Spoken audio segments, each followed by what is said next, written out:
So it's been a long time since I last uploaded, but I'm very excited to be back, and I put a lot of effort into today's video. I've basically worked on it for the whole day, so like 8 hours. Yeah, I should have been doing homework, but yeah, I did this instead. But anyway, let's get on with the video. So I'm going to be doing my round 6 review. So I didn't do very well this week, 2,157, and that was only in the top 27%. So we went down in the ranks, 2,724 spots.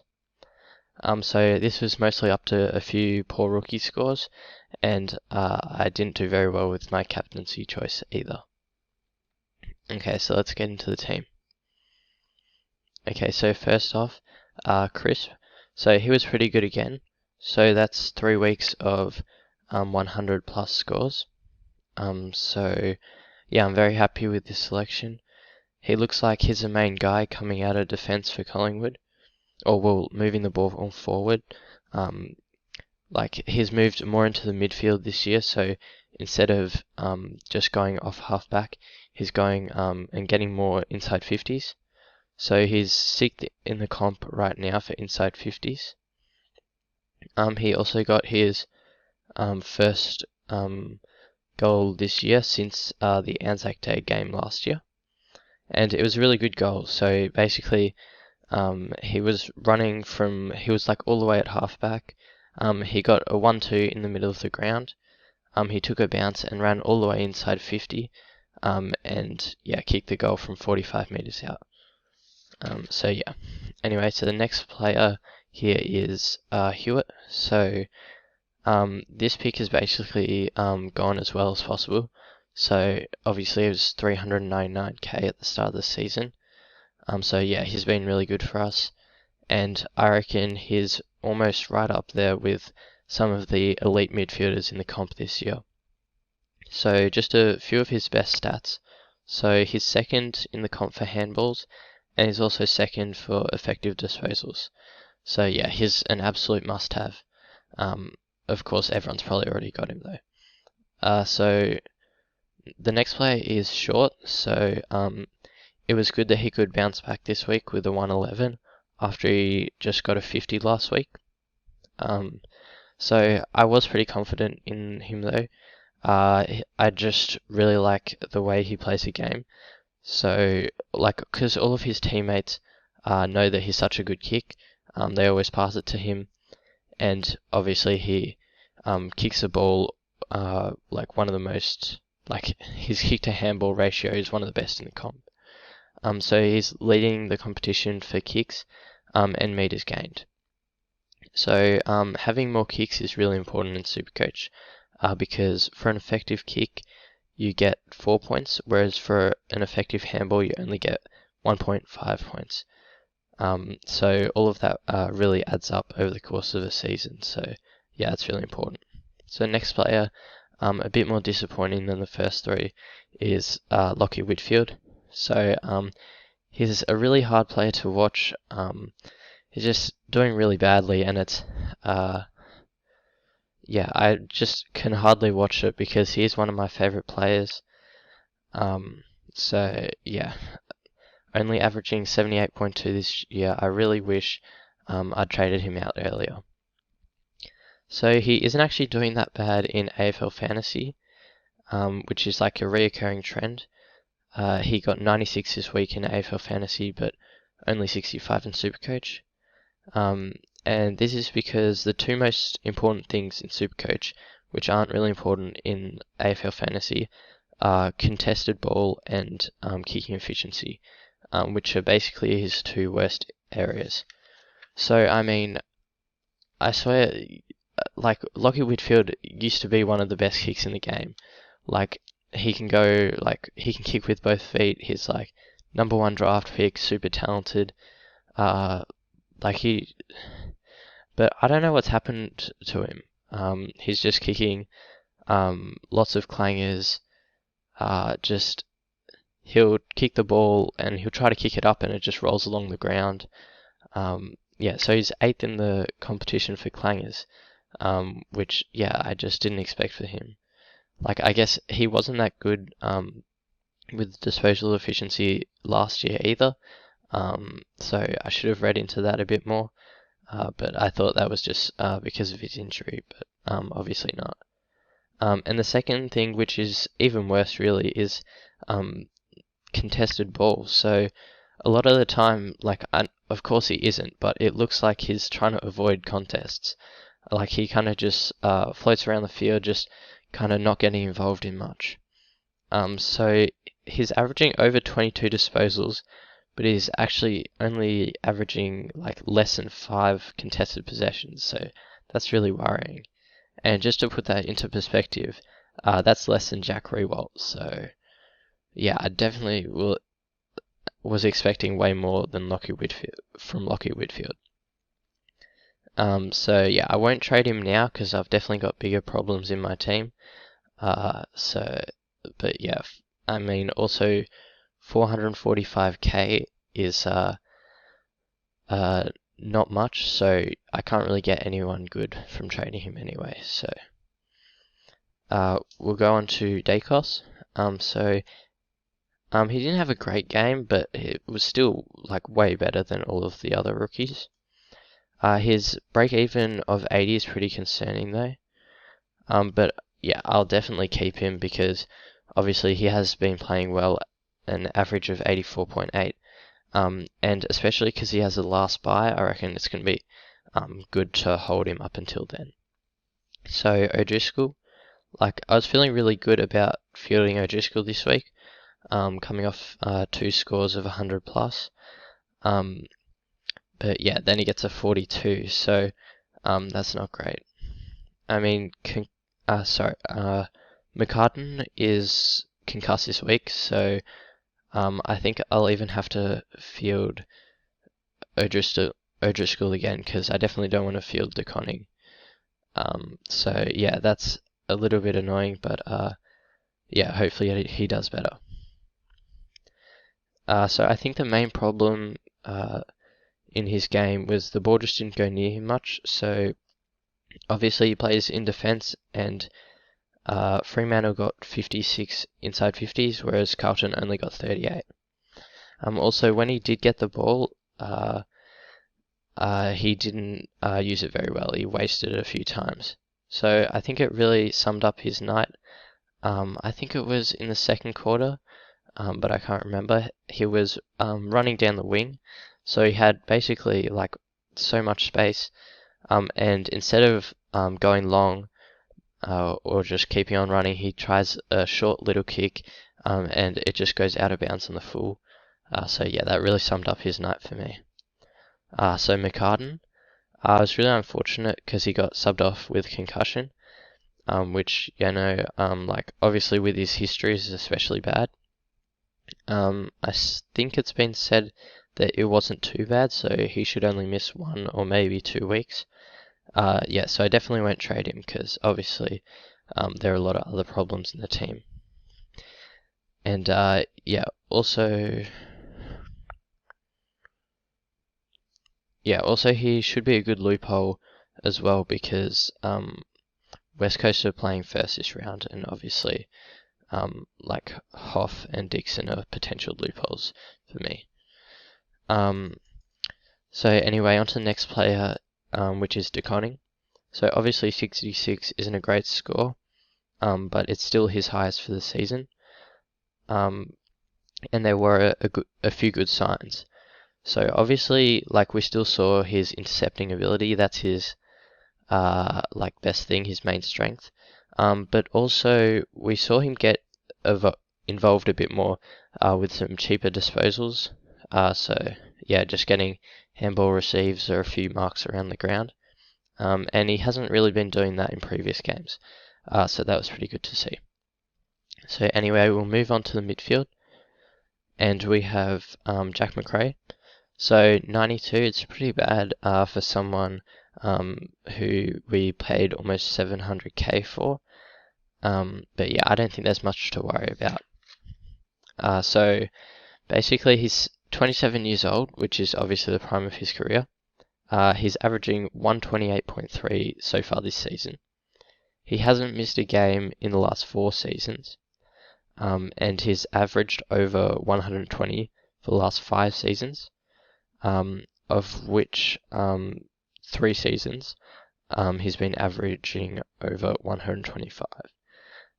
And obviously there's no like big role change or injury or anything else that could be affecting him.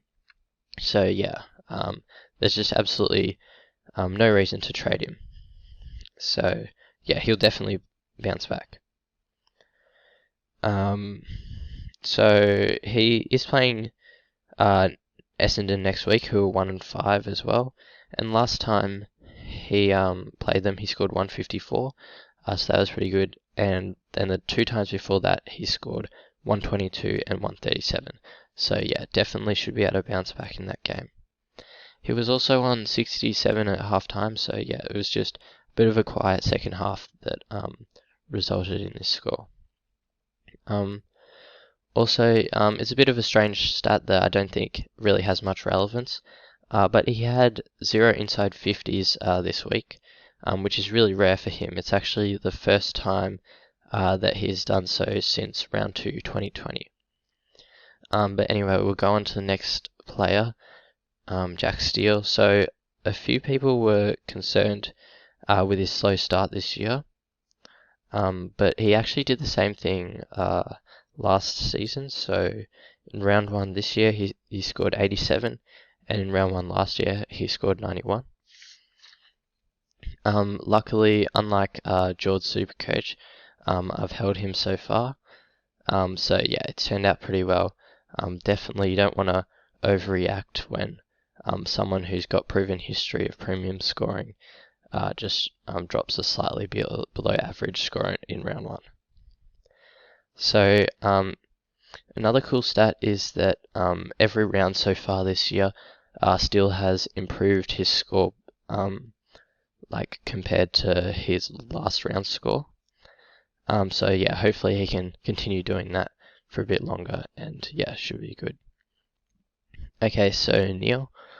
Unfortunately, I didn't see this game, so I was going to the Richmond-Melbourne game, and like I was just getting ready for that, and we were going to go a bit early, just so we didn't miss any of the pre-game stuff. So I mean, obviously, I can't really comment on it too much because I didn't see it, but 108 definitely isn't a great score, so pretty unfortunate that I captained him. But yeah, just like Macrae, he is a proven scorer, and yeah, he'll definitely bounce back. Okay, so Miller. This is another poor score from Miller. My midfield definitely did pretty bad this week. I think Miller is a bit more concerning than these other players though.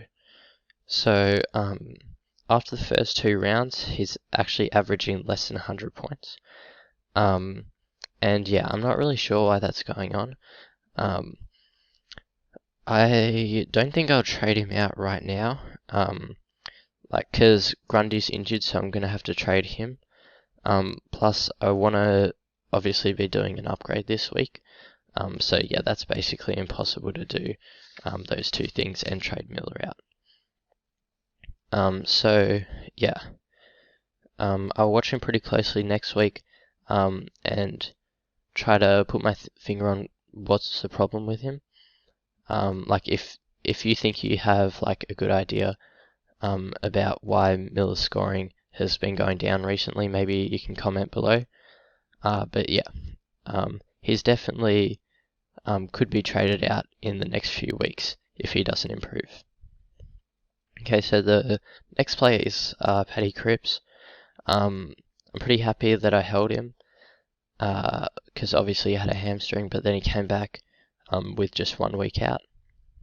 So yeah, he looked super strong on the weekend. He was like just winning just any contested ball which was anywhere near him, like even ones he had no right to get. He was just shrugging off all of the tackles with ease.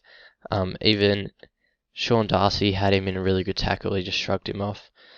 So yeah, he's just looking super strong, like at his absolute best. I think he scored 3 goals. Yeah. But anyway, the next player is Butters. So yeah, he was really bad again. Sorry, I think the maximum recording time for my screen recorder was just reached. So yeah, that's probably why there was a bit of a cut there. But yeah, anyway, sorry, I was watching a bit of YouTube. But yeah, we'll keep going. So I think we were up to Zach Butters. So yeah, 58 this week. That's yeah, really bad. And especially considering he got a 58 in round 3 and a 57 in round 4. Yeah, so my brother actually traded Butters out after round 4 and then back in last week. So yeah, he missed the 130, but then still got the 50s. So yeah, that's especially bad for him. But anyway, having said that, I reckon I'll still hold Butters. I just reckon he's still a really good player to watch. He's just really exciting. He's got that X factor, and I'll probably just let him off this week just because he was feeling a bit sick during the week. Yeah. And then on top of that, he's just like 440k right now. So yeah, there's no real point trading him because can't really go up to anyone. Okay, so next is Coniglio. So he scored another 90. So yeah, he's been great for us this season. So starting at 260k, yeah, he's made a ton of cash.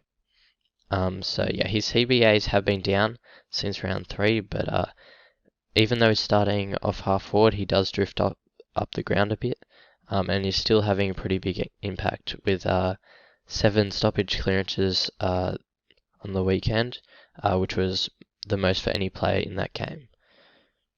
So yeah, anyway, we'll watch him. Hopefully he can become a premium, but yeah, just wait and see at the moment. So the next play is horne-francis. So now he's gone a 39 last week and then a 65 this week. So yeah, as a result, his break-even's up to 83. Personally, I'm backing him in though. I've been planning, just like I am with daicos, to keep him until his bye, because obviously that is the last bye. I just think he's really strong in the contest and has a really good attitude. So yeah, I remember halfway through the third quarter, at the centre bounce, he just grabbed the ball and was instantly tackled by Joel Selwood. I think it was a free kick for pushing the back or something. So horne-francis got up straight away and pushed Selwood back down into the ground before taking off and then booting the ball inside 50. So I reckon that kind of shows like he really cares about the game. It's a good attitude, he's really tough, and you know, I wouldn't push over Joel Selwood. I mean, it's pretty scary, but yeah. Anyway, sometimes he makes mistakes and lacks a bit of composure, but still he has scored a 93 and a 98 already this year. So yeah, I'm backing him in to score at least 100 or 2 before I trade him out in the buys. So anyway, on to Rachele. So in the last 2 weeks he scored a 49 and a 35, and now has a break even of 85. So the difference between him and horne-francis is that he's a small forward. So obviously he's going to have nowhere near as much opportunity as horne-francis to get the ball, and he can't be anywhere near as consistent. And we've seen that when he's gone missing for large periods of the game, not just this week, but in the few weeks previous. So yeah, when you're a small forward, you have to take a lot of your opportunities. So yeah, I think he has been in like the first few weeks taking all of his opportunities. Was a really good kick on goal, and I can't remember which commentator, but I remember one of them saying that if they had someone kicking for their life, it would be Josh Rachele. So they were talking about that a few times in the game last week. On the weekend.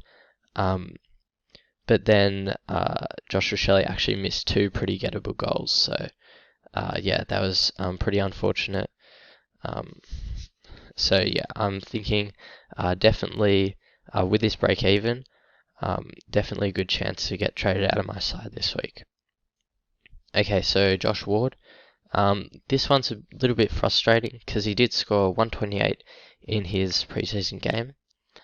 And yeah, like despite all of like the opportunity that he's getting in his midfield role, he's just not playing really well.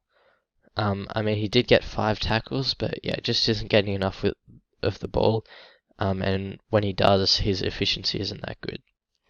So I don't know how his break even is only 26. But yeah, because of that, I reckon you can just keep him for now. Okay, so Hough. Obviously he didn't play. So he's pretty useless as a loophole this week. Just because his game is the first game. I'll scroll down so you can see. So West Coast are versing Richmond in the first game. So yeah. And I mean, he might get named just because West Coast are so bad at the moment. Surely they have to change something, but yeah, I don't know. I should probably trade him out at some point. But yeah, he's only 147k, so yeah, there's not really much point. So Grundy, yeah, it's just really annoying that he had to get injured.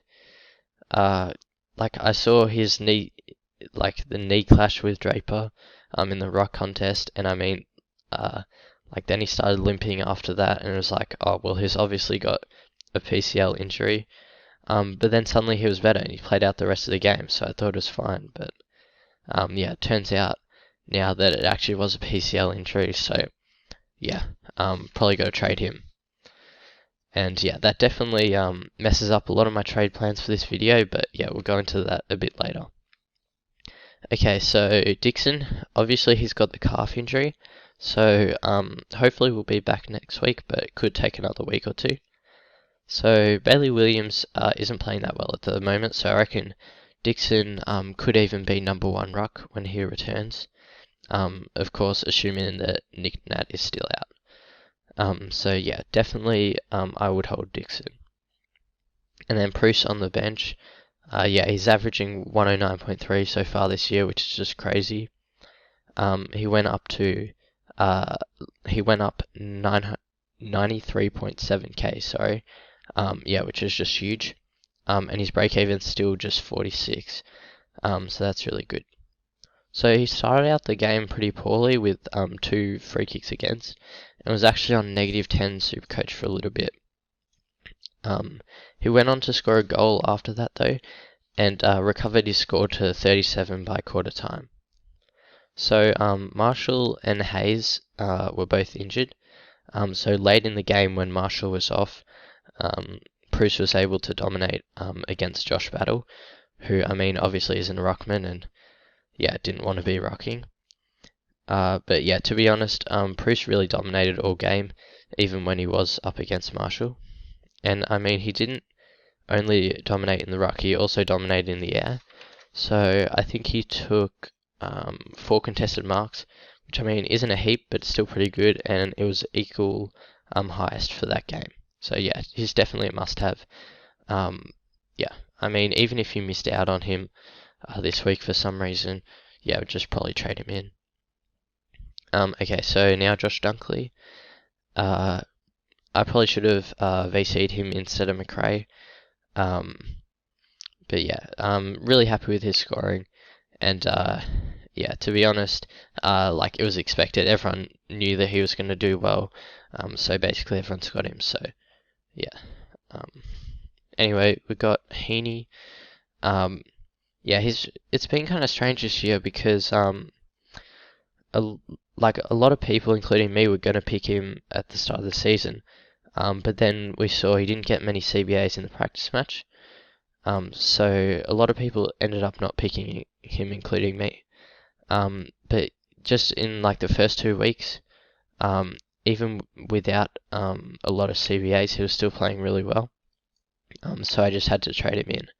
And yeah, he's still been scoring really well without any CBAs, or maybe a few CBAs, but yeah, not as many as we'd hoped for. But yeah, he's been really good so far this season. Obviously, 81 isn't that good, but yeah. Anyway, we'll go on to Brodie. So at the start of this season, I wasn't really sure on picking Brodie, and I was tossing up between him and McGovern. And so I was pretty sure I was going to go McGovern, but then I really got pretty nervous before before round one. So the Carlton game was the first game of the round, so I went Brodie instead of McGovern just to keep my options open. So yeah, that was really lucky for me because obviously Brodie has ended up a much better pick. And yeah, I mean, he's started at 224k, and now I mean he's potentially in the mix to be a keeper. So yeah, he was really good on the weekend. Had a real breakthrough game. Like he went head to head with Cripps in the midfield. Did a really good job. He scored his first goal for Fremantle as well. He did, however, have his left leg bandage up in the second quarter, but yeah, that seemed to be nothing. So yeah. And then xerri, I don't really know how you say it, but yeah, he's been pretty up and down this year. So yeah, obviously 68 isn't great, but he has scored a few hundreds. And his break even is only 30 at the moment. So yeah, definitely worth keeping him a bit longer. Also, he's matched up with Carlton this week, and their only real ruckman, Pidenet, is out for a while. So yeah, hopefully he can bounce back in that game. And now next, Nick Martin. So yeah, he's just been a gun of a rookie. Yeah, really happy to have him in my team, averaging 88. And yeah, it's really handy to be able to field him, especially when some of the other rookies are obviously not doing that well. Okay, so now onto Hayes. This one was really unlucky. Did his ACL early in the game. He snuck in a goal before he did it, which was good, but yeah, that's really unlucky, and you got to trade him. Will probably just be out for the rest of the season. So yeah, really unlucky for him. So now Corey Durdin. So yeah, this one isn't great. So before every footy match that I watch, I get out my notebook and I just make a few sections for all of my Supercoach players where I'm going to write stuff for them.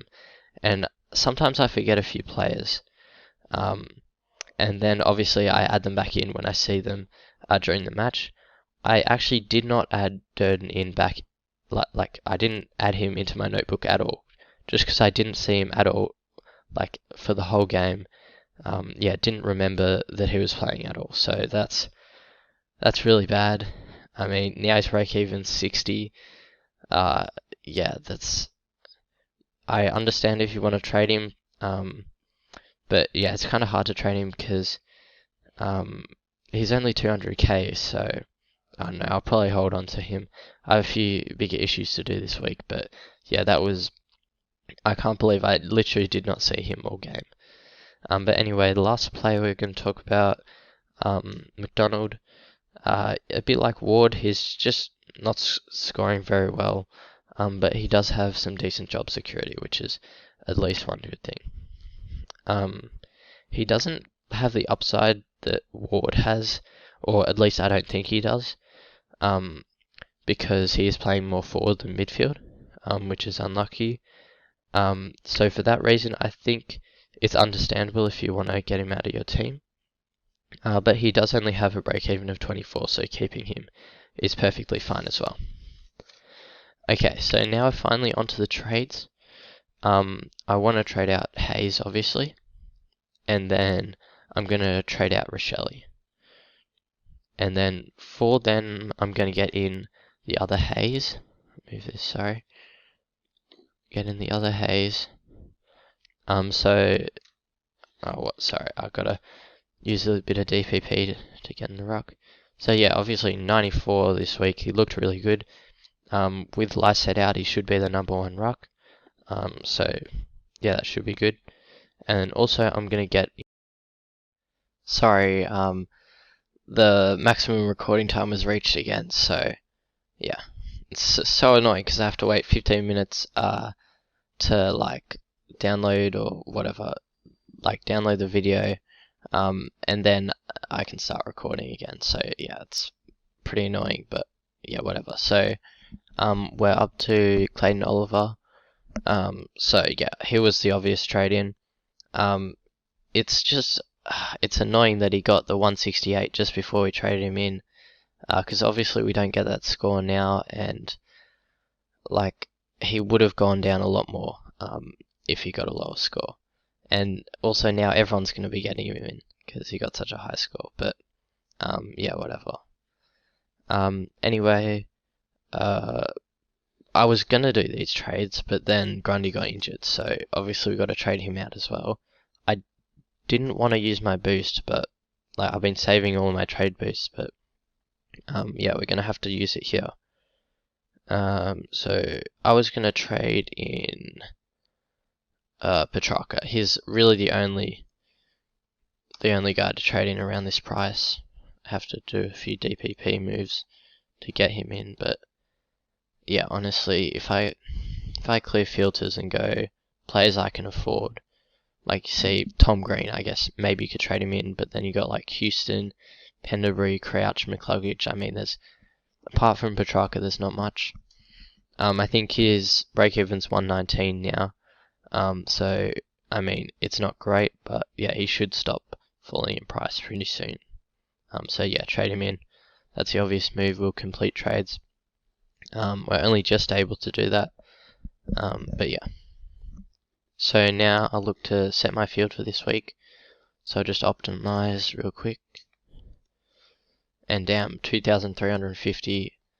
It's pretty good projected, but so what we're going to do is sub on McCartin, because obviously we can't use Hough or Dixon as loopholes this week because West Coast playing first, as I mentioned before.